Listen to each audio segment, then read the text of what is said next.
Any maiden this mirror can see will be the next queen of this community and the wife of our king. Approach the mirror, let us see your reflection.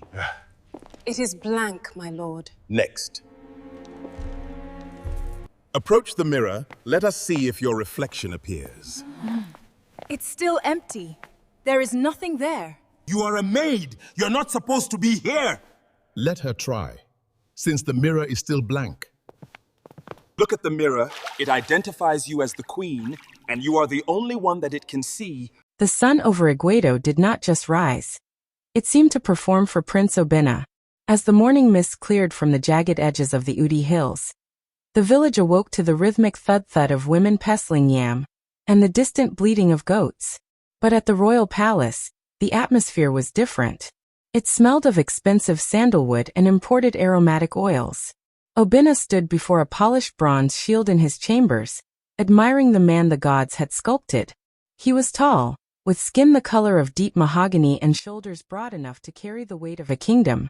Though at 25 he preferred carrying nothing heavier than a flagon of palm wine. "My prince," his servant Nadi whispered, holding out a robe of heavy aquite cloth. "The elders are waiting in the village square for the new yam deliberations." Oena chuckled, a sound like smooth velvet. "Let them wait, Nadi. A sun doesn't rush to the sky. It arrives when the world is ready to look at it." He stepped out of the palace gates, and the effect was instantaneous. The market women stopped haggling over the price of dried bonga fish. The young girls, fetching water at the communal pump, suddenly found their containers much heavier, necessitating long, lingering pauses to readjust their wrappers. Oena knew the power he held. He walked with a calculated swagger, his Okpu Agu cap tilted just so. He stopped by the stall of MMA, a girl known for her piercing eyes and sharp wit. "MMA," he murmured, leaning against the wooden post of her stall. "I dreamt of your father's farm last night. But strangely, the only flower blooming in the middle of his cassava patch was you."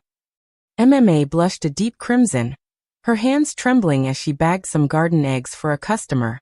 "The prince is a flatterer," she teased, though her heart hammered against her ribs like a trapped bird. "I hear you told the same to a doggo by the stream yesterday." "A doggo?" Oena laughed, dismissing the girl he had spent 3 hours with the previous evening. "A mere moonfly, MMA. You are the moon itself." He moved on, leaving MMA convinced she would be the next queen of Iguo. He did the same at the weaver's hut, and again near the village square, dropping crumbs of hope like a man feeding hungry chickens. To Oena, these women were a gallery of portraits, meant to be admired and then passed by. He loved the chase, the stammered replies, and the way their fathers bowed a little lower when he walked past. He was the golden son, the pride of the ease. In his mind, the world was a feast laid out specifically for his appetite, and he had no intention of ever finishing the meal. He didn't see the weary look in his father's eyes as the old king watched from the palace balcony, nor did he notice the silent, dusty girl in the background, scrubbing the palace steps, who didn't even bother to look up as he passed. Oena was a man who owned everything and valued nothing. He was a prince of hearts, but a king of shadows, and the shadows were beginning to grow long. In Iguo, hearts were not just broken, they were harvested. Prince Oena moved through the village like a seasoned farmer in a garden of emotions, picking what he liked and treading on the rest. The village square was his stage. He had a way of leaning in when a woman spoke, lowering his voice to a conspiratorial whisper that made every girl feel as though she were the only person in the entire Iguo forest. The tale of Adago. Adago was the daughter of the wealthiest yam farmer in the 7 neighboring villages. She was proud, her neck adorned with layers of heavy coral beads that clacked like rain on a tin roof when she walked. Oena had spent a moon cycle visiting her father's compound. He had sat in the obi, sharing kalanut and drinking the finest palm wine, always ensuring his foot accidentally brushed against Adago's as she served them. "You are the rhythm in my Uda drum," he had whispered to her behind the gardenia bushes. Adago, convinced she was mere weeks away from being the future queen, had turned down 3 other suitors, brave hunters and hard-working farmers, waiting for the royal proposal. But the moment Adago began to speak of our future children, Obena's eyes grew bored. The chase was over. He stopped visiting. When she saw him at the market a week later and tried to catch his eye, He looked through her as if she were made of thin air, moving instead toward the daughter of the local blacksmith. The tears of Chioma. Then there was Chioma, whose beauty was quiet and soft like the morning mist. She wasn't rich, but she was the best cook in Iguo. To win her over, Oena had played the role of the hungry, lonely prince. The gift. She spent 3 days preparing a special ofe palm fruit stew, using the choicest smoked fish and spices that cost her a month's savings. The betrayal. Oena ate the meal with gusto, licked his fingers, and promised to send his messengers to her father the following morning. The reality. The messengers never came. Instead, Chioma heard laughter coming from the village stream that evening. It was Oena, teaching a group of visiting maidens from the next village how to skip stones, using the very same charm he had used on her. The fever of the village. A strange phenomenon took hold of Iguo. Usually when a man treats women poorly he is shunned. But Oena was the prince, the Apara of a legendary bloodline. His cruelty only seemed to heighten his value. The women began to compete, not for his love, but for the status of being the one who finally tamed him. They wore their heartbreaks like badges of honor. He broke my heart yesterday, one would brag at the stream.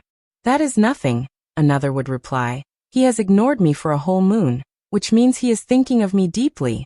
They were trapped in a cycle of desperation, fueled by the glittering promise of the throne. Oena watched this chaos with a smirk. He felt invincible.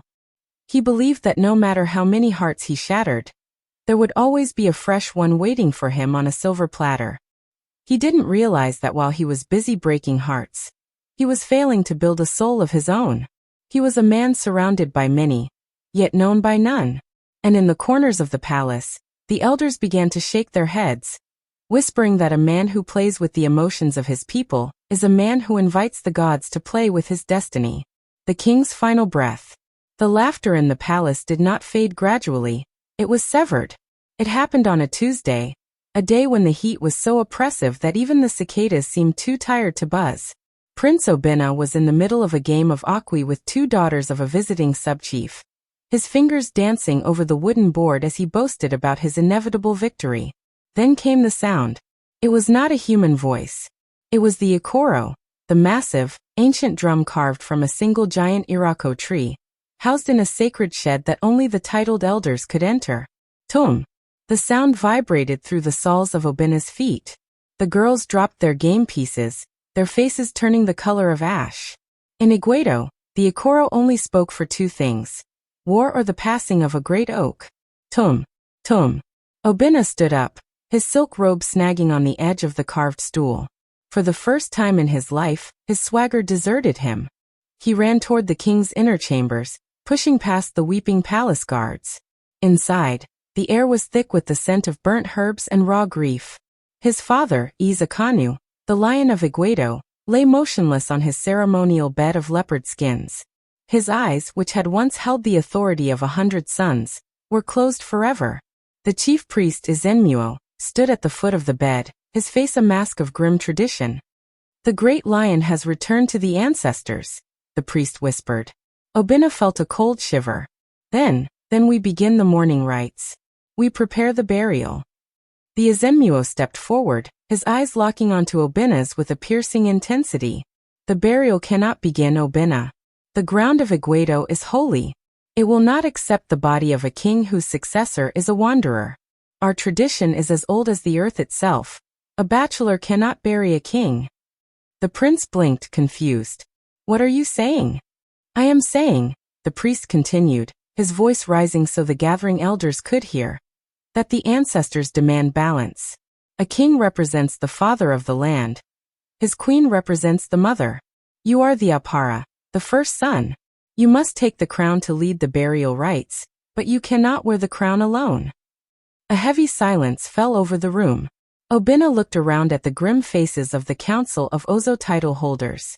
You have until the moon is full 7 days, the prime minister added.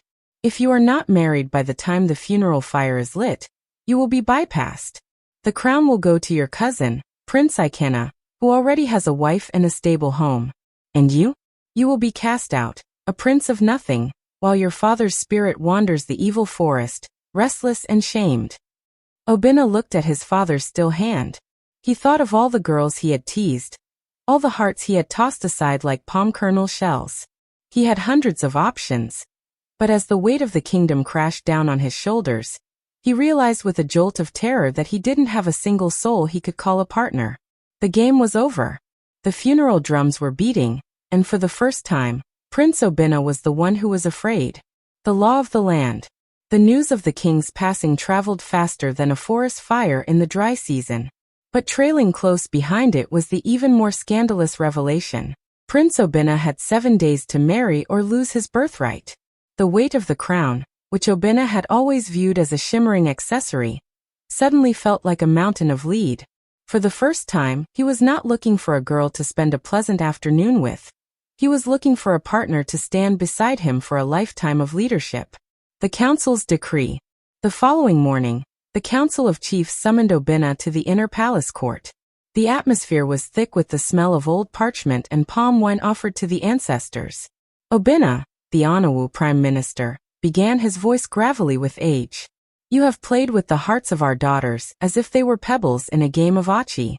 You thought yourself a hunter, but now you are the one trapped in the net of tradition. I have many who wish to be my wife, Oena replied, his voice lacking its usual bravado. I can choose any of them by sunset. The Onawa shook his head slowly. To be a queen of Iguo is not merely to wear beads.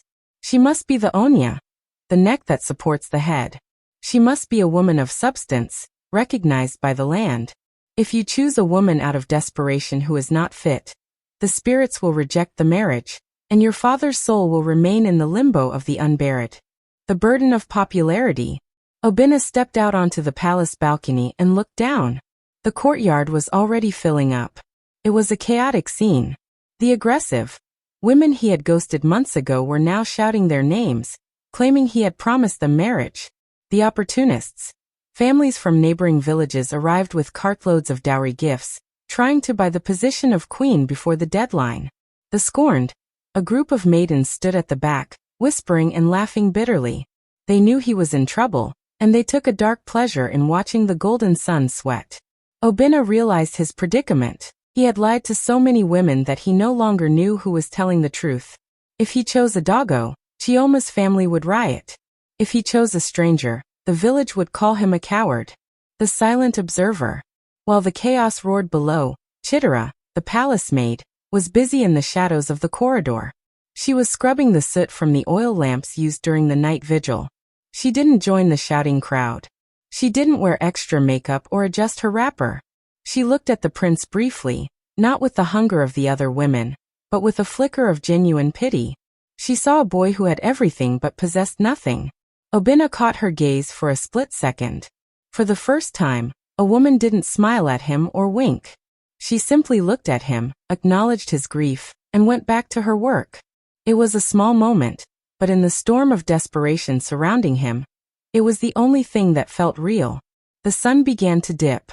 Day 1 was over. 6 days remained, and the Prince of Hearts was starting to realize he didn't even know what a heart looked like. The desperate parade.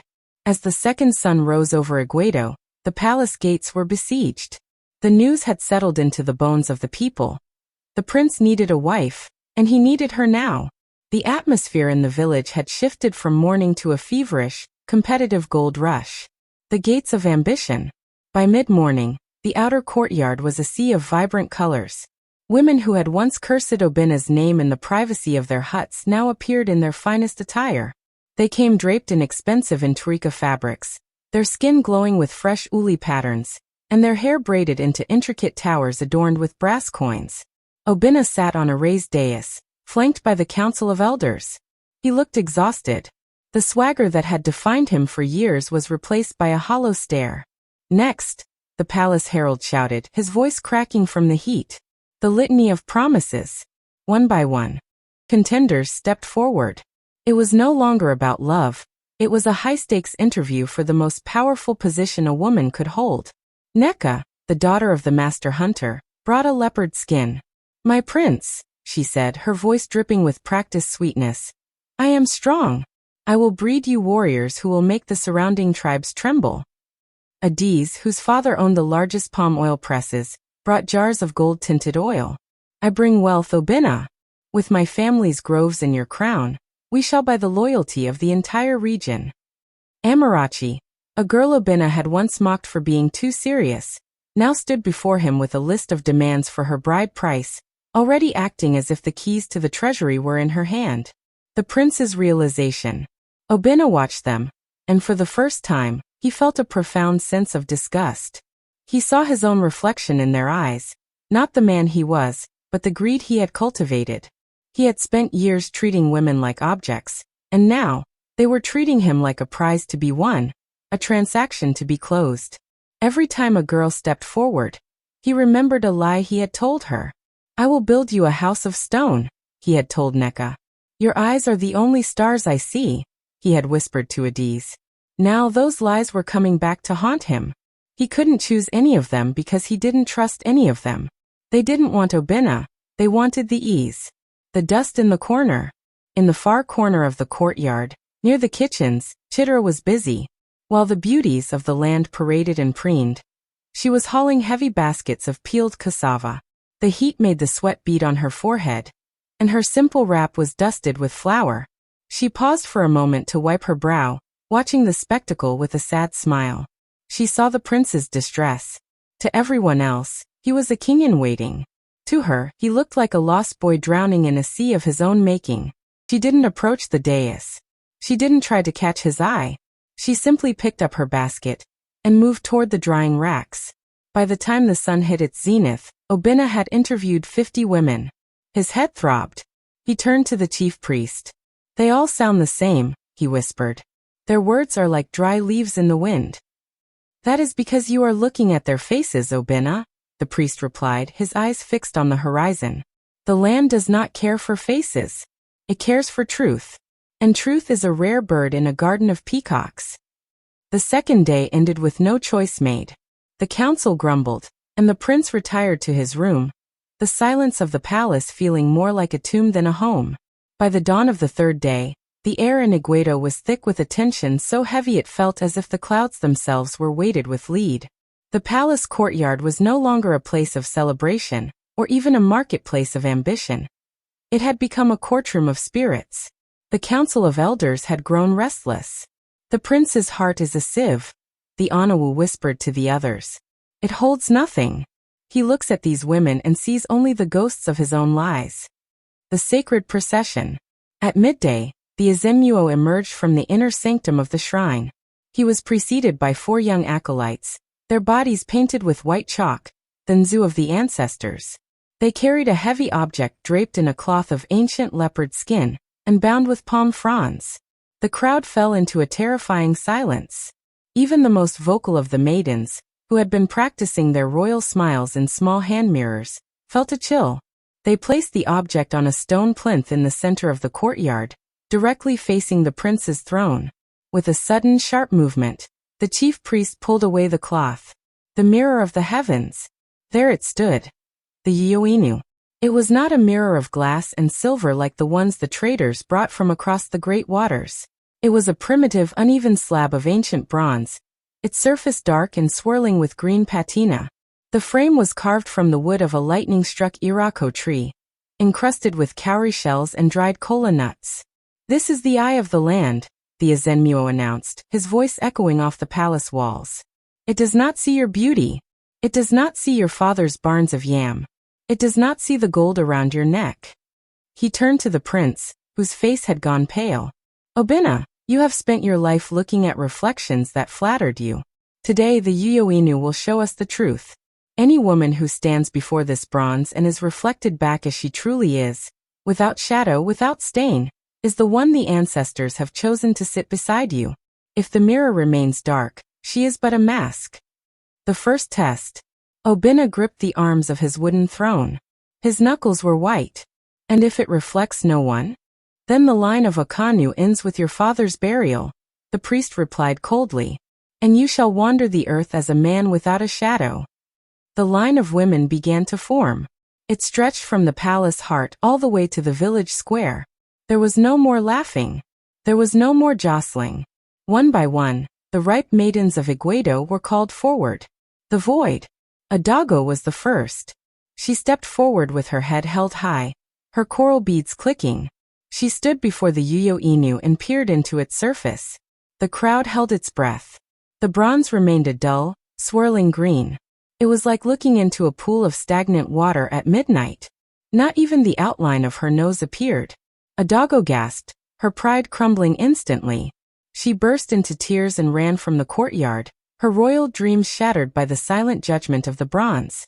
Next came Chioma, then Neka, then the daughters of the subchiefs. Each time, the result was the same. The mirror remained a void. It was as if the women standing there didn't exist at all in the eyes of the ancestors. Oena watched, his heart drumming a frantic rhythm. He realized then that the mirror wasn't just judging them, it was judging him. It was reflecting the emptiness of the life he had led and the shallow nature of the unions he had sought. The sun began its descent, casting long, skeletal shadows across the palace. The Yuyo Inu stood silent, a dark judge in a courtyard of broken vanities. The trial of the maidens. The 4th and 5th days passed in a blur of mounting dread. The news had spread to the neighboring clans, Abosi, Alor, and Por. From every corner of the green forest, women arrived, driven by the lure of the crown and the challenge of the mirror. The parade of vanities. The courtyard became a theater of the desperate. Highborn ladies who had never seen a day of hard labor stood under the scorching sun for hours, only to be met by the cold, unyielding bronze of the Yuyo Inu. The proud, one girl, the daughter of a famous orator, tried to speak to the mirror, reciting her lineage and her virtues in a voice like honey. The mirror remained as dark as a charcoal pit. The desperate. Another girl tried to smear her own blood on the frame, hoping a sacrifice would trigger a reflection. The chief priest nearly had her banished for sacrilege. The broken. By the end of the 5th day, the pile of discarded jewelry and abandoned fans near the palace gates grew high. The women of the village were losing hope, and the men were beginning to look at Prince Ikena, Obena's cousin, with newfound respect. Obena's private purgatory.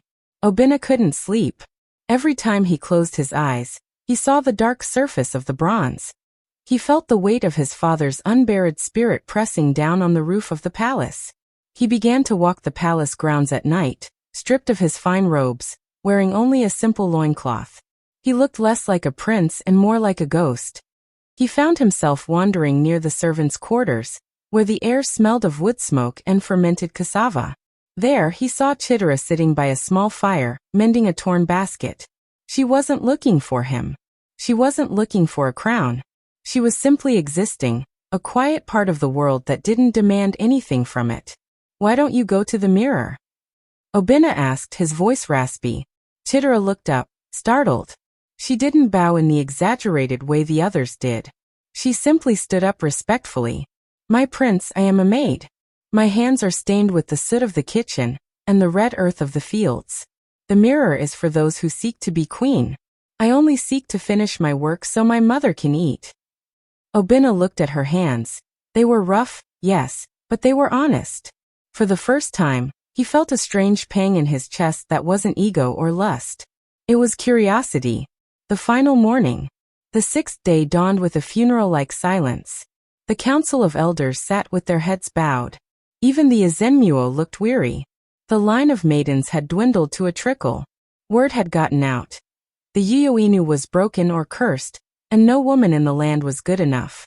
"One day remains," the Onawu announced, his voice echoing through the empty-feeling courtyard. "If the sun sets tomorrow and the mirror has not spoken, we prepare the exile of the prince and the crowning of Ikena." Oena looked at the mirror. It sat in the center of the court, a dark, silent eye, waiting for a truth that seemed not to exist in all of Iguo. The moon of the 6th night hung over Iguo like a silver sickle, ready to harvest the prince's remaining hours. Oena sat alone on the cold stone steps of the inner sanctum, far from the plush cushions of his royal chambers. For the first time in his life, the golden sun felt like common clay. The weight of silence. The palace was unnervingly quiet. The frantic chatter of the maidens had died down as they retreated to their homes, defeated by the bronze judge. In the silence, Obena's mind became a hall of mirrors, each reflecting a different version of his own failure. He thought of his father. He remembered the old king's voice, Not the booming authority he used in court, but the quiet, disappointed sigh he had let out the last time he saw Oena flirting with a group of girls instead of attending the Council of Ozo. A man who drinks from every stream will eventually die of thirst, the king had warned. Oena had laughed then. He wasn't laughing now. He realized that his father wasn't just dead. He was trapped because of Oena's shallow heart. The midnight visitor. A shadow fell across the stone. Oena looked up, expecting the chief priest with more stern warnings. Instead it was Nady, his oldest servant and childhood friend. Nady didn't bow. He simply sat down beside the prince. "The village is already whispering, my prince," Nady said quietly. "They say the market women are already sewing the mourning clothes for your departure. They say Ikena has already started practicing the royal walk." Oena put his head in his hands. "Let them. Perhaps Ikena is the man this land needs. Look at me, Nady. I have spent my life as a hollow drum. Loud and decorated, but empty inside. The mirror isn't broken. It's showing me exactly what I've built. Nothing." "You aren't a hollow drum," Nady replied, looking out at the dark palm groves. "You are just a man who forgot that a crown is a service, not a decoration. You looked for a wife to match your beads, not a partner to match your soul." A glimpse of truth. As they spoke, a small light flickered across the courtyard. It was Chidura. She was carrying a small oil lamp, moving toward the shrine of the ancestors to replenish the oil so the flames wouldn't go out before dawn. A task the higher-ranked servants had abandoned in their anxiety. She moved with a quiet, steady grace. She didn't look toward the throne or the bronze mirror. She simply tended to the sacred lamps, her shadow dancing long and elegant against the ancient walls. Oena watched her. He noticed the way she handled the sacred vessels, with a reverence that was completely unperformed. She wasn't doing it for him. She was doing it because it was her duty to the land and the spirits. "She has been doing that every night," Nady whispered. While the others were painting their faces to impress the mirror, she was making sure the palace didn't fall into total darkness. Oena felt a strange, sharp ache in his chest. It wasn't the fiery passion he was used to. It was a slow, burning respect. He realized that in his search for a queen, he had been looking at the sun and ignoring the stars that actually guided the way. As the first hint of gray light touched the eastern sky, Oena stood up. His despair hadn't vanished, but it had hardened into a quiet, desperate hope. The seventh day, the final day, had begun. The seventh day arrived not with a roar, but with a heavy, suffocating stillness. The village of Iguo held its breath. The deadline was no longer a distant threat. It was a shadow lengthening across the palace floor. The final gathering. The courtyard was emptier now. Most of the maidens had returned to their villages, their spirits broken by the bronze void. Only a few remained, standing in the corners with tired eyes, hoping the mirror might malfunction in their favor at the last minute. Oena sat on his throne, but he was a different man from the one who had started the week. His fine silk robes were rumpled, and his eyes were bloodshot from lack of sleep. He didn't look at the women with a flirtatious smirk. He looked at the ground, his hands folded in a gesture of uncharacteristic humility. "The sun is at its peak," the Onawu announced, his voice sounding like dry parchment. "In 3 hours, it will touch the horizon. If the mirror remains dark, we begin the transition of power." The ordinary path. In the heat of the afternoon, the palace was thirsty. The ceremonial crowds and the lingering guests had drained the water pots dry. Chidura, having finished her morning chores in the kitchen, was sent to the forest stream for the final time. She did not know the final hour had begun. She only knew that the elders needed to wash their hands, and the prince needed to drink. She walked back toward the palace, a massive clay pot balanced perfectly on a woven grass ring atop her head. The weight of the water made her movements slow and deliberate. Her feet, dusty and bare, gripped the red earth. She was humming a song her mother used to sing. A song about the rain that falls on the rich and the poor alike. The crossing. To get to the kitchen, Chidura had to cross the main courtyard. She tried to stay to the edges, hoping to remain invisible. She didn't want to disturb the high-stakes drama of the royals. But fate has a way of narrowing the path. A group of guards stood blocking the side entrance. Their spears crossed as they whispered about the prince's fate. Chidura had no choice. She had to walk directly through the center of the court, past the Council of Elders, past the prince, and past the Uyoinu. The crowd didn't notice her at first. To them, she was just part of the scenery, the help that made the world turn while they debated grander things. Oena, however, looked up. He saw the girl with the water pot. He saw the sweat trickling down her neck, and the way she held her head high to balance her burden. He saw a woman who was carrying the weight of her world without complaining. As Chidura reached the center of the square, she drew level with the primitive bronze mirror. She didn't look at it. She was focused on keeping the water steady. She was exactly 3 paces away, when the air in the courtyard suddenly changed. A low hum, like the sound of 1,000 bees, began to vibrate from the stone plinth. The dark green-black surface of the Uyoinu began to ripple like the surface of a disturbed pond. Chidura kept walking, unaware that the ancient bronze was finally waking up. The humming from the Uyoinu intensified, shifting from a low vibration to a resonant, metallic chime that seemed to ring in the very marrow of everyone present. The chief priest stood up so quickly his ceremonial stool overturned. The moment of revelation. As Chidura stepped directly into the mirror's line of sight, the dark bronze did not just reflect, it ignited. A blinding flash of golden light erupted from the surface, casting long, sharp shadows against the palace walls. The villagers cried out, shielding their eyes. It wasn't the harsh glare of a fire, but a warm, ancient radiance that smelled of rain on dry earth and blooming jasmine. Chidura froze. The heavy clay pot remained perfectly balanced on her head, but she looked as though she had been struck by lightning. For the first time, she turned her head and looked into the Uyoinu, the vision in the bronze. The mirror was no longer a dark void. It had become a window into another world. In the reflection, Chidura was not wearing her faded, dusty wrapper. She stood tall, draped in shimmering threads of gold and deep indigo. Her hair was woven with the rarest coral beads, and behind her stood the silhouettes of the ancestors, their hands resting on her shoulders in a silent blessing. The image was so clear, so vibrant, that it made the reality around her look dull by comparison. The mirror didn't just show her face, it showed her character, the quiet strength, the unyielding honesty, and the heart that had served without expectation of reward. A silence like no other. The courtyard fell into a silence, so profound you could hear the water dripping from the sides of Chidura's pot onto the dry ground. Drip, drip, drip. The maidens who had spent days preening and posturing stared in disbelief. A doggo gasped, her hand over her mouth. The council of elders stood like statues. Oena slowly rose from his throne. He didn't look at the light, he looked at the girl. He saw the way she trembled, not out of greed or excitement, but out of pure, humble shock. In that moment, the prince realized that the truth the mirror sought wasn't someone who wanted to be a queen, but someone who already lived with the dignity of one. The search is over, the chief priest proclaimed, his voice trembling with awe. He raised his staff toward the sun. The land has chosen. The mother of Iguo has been found. Chidura's knees buckled. The water pot finally tilted, and as it shattered on the stone floor, the water splashed over her feet. A symbolic washing of the old to make way for the new. She stood in the center of the broken clay, the light of the mirror still bathing her in gold. The most unlikely and most certain queen the kingdom had ever seen.